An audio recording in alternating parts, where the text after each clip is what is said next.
Bonjour à toutes et bonjour à tous, bienvenue dans la Minute Techno Alimentaire. Aujourd'hui, une question sur les glaces. Comment fixer ou quelle est la DDM des glaces?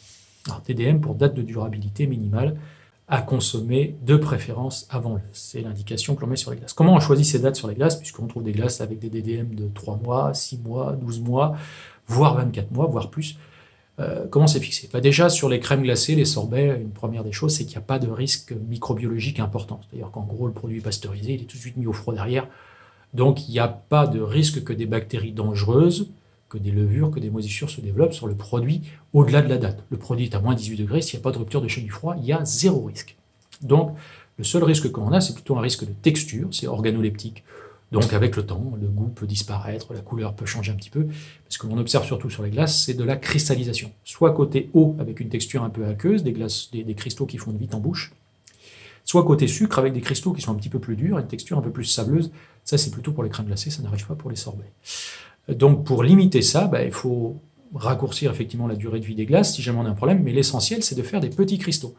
Donc, soit on travaille sur le process et avoir des chaînes de froid qui sont très rapides, c'est-à-dire une maturation très rapide en baisse de température, une bonne maturation pour laisser agir les stabilisants, et derrière un glaçage très rapide, au moins sur une turbine, voire sur freezer, et ensuite une surgélation.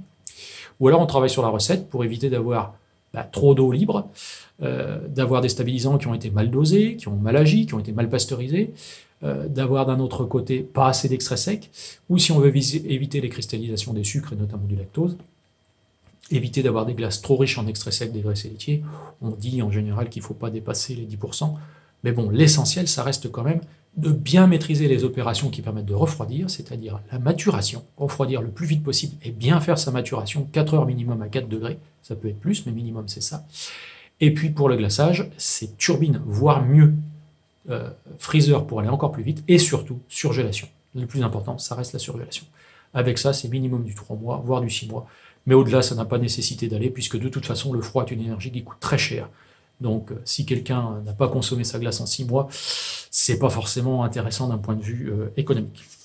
Voilà, si vous voulez tout savoir sur la fabrication des glaces et sur les moyens d'améliorer les recettes, je vous invite à aller voir sur le site internet de l'école enilia-enspeak.fr, à venir nous rencontrer sur le site de l'école à Surgères, en Charente-Maritime. Et quant à moi, je vous donnerai d'autres infos dans une nouvelle Minute Techno.